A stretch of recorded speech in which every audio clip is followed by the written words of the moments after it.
មន្ត្រីជាន់ខ្ពស់នៃរដ្ឋលេខាធិការដ្ឋានកិច្ចការព្រំដែនបានអះអាងថាប្រាសាទតាមាន់ធំស្ថិតនៅក្នុងទឹកដីកម្ពុជាដោយផ្អែកទាំងលើផែនទីមាត្រដ្ឋាន1លើ 200,000 ដែលភ្ជាប់នឹងការងារកំណត់ព្រំដែនរវាងឥណ្ឌូចិនបារាំងនិងសៀមក៏ដូចជាផែនទីមាត្រដ្ឋាន1លើ 50,000 ដែលភាគីថៃបានគូសដោយឯកតោភាគី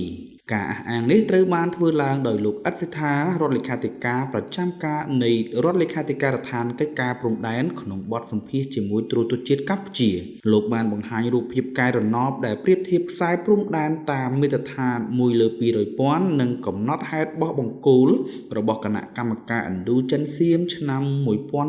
1908និងឆ្នាំ1919ជាមួយផែនទី L717 មាត្រដ្ឋាន1លើ 50,000 ដែលថៃបានគូសដោយខ្លួនឯងបើតាមលោកអត្សិដ្ឋាផែនទីទាំងពីរប្រភេទនេះសុទ្ធតែបង្ហាញថាប្រាសាទតាមាន់ធំស្ថិតនៅក្នុងទឹកដីកម្ពុជា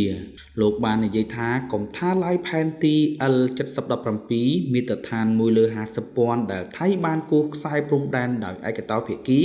និងបានប្រើប្រាស់កន្លងមកដោយខុសច្បាប់សូម្បីតែផែនទីនោះក៏បង្ហាញថាប្រាសាទតាមាន់ធំស្ថិតក្នុងទឹកដីកម្ពុជាដែរលោកបានបន្ថែមថាបើទោះបីជាថៃព្យាយាមគូសខ្សែព្រំដែនថ្មីដើម្បីដាក់បញ្ចូលតំបន់ដែលកម្ពុជាចាត់ទុកថាជាការកាន់កាប់ដោយខុសច្បាប់ក្នុងទឹកដីរបស់ខ្លួនក៏ដោយ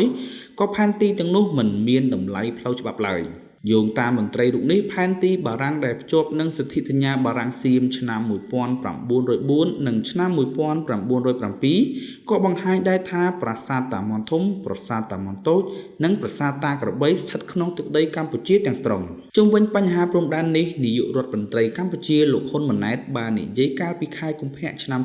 2025ថាអ្នកនយោបាយទាំងកម្ពុជានិងថៃមិនគួរនាំយកបញ្ហានយោបាយមកជ្រៀតជ្រែកការងារបច្ចេកទេសព្រំដែនឡើយលោកបានបញ្ជាក់ថាបញ្ហាព្រំដែនមិនទាន់មានការឯកភាពគួរតែបន្តដោះស្រាយតាមយន្តការសន្តិវិធីប៉ុន្តែកម្ពុជានៅរក្សាសិទ្ធិក្នុងការការពារអធិបតេយ្យភាពរបស់ខ្លួនប្រាសាទតាមាន់ធំស្ថិតនៅលើជួរភ្នំដងរែកក្នុងភូមិតាមាន់សែនជ័យឃុំគោកមនស្រុកបន្ទាយអំពិលខេត្តបន្ទាយមានជ័យប្រាសាទនេះត្រូវបានចាប់ផ្ដើមកសាងក្នុងរាជ្យព្រះបាទឧទ័យទិត្យវរ្ម័នទី2គ្រិស្តសករាជ1050-1066តាមរចនាបថបាយ័នហើយត្រូវបានបញ្ចប់ក្នុងរាជ្យព្រះបាទជ័យវរ្ម័នទី7នៅសតវត្សរ៍ទី11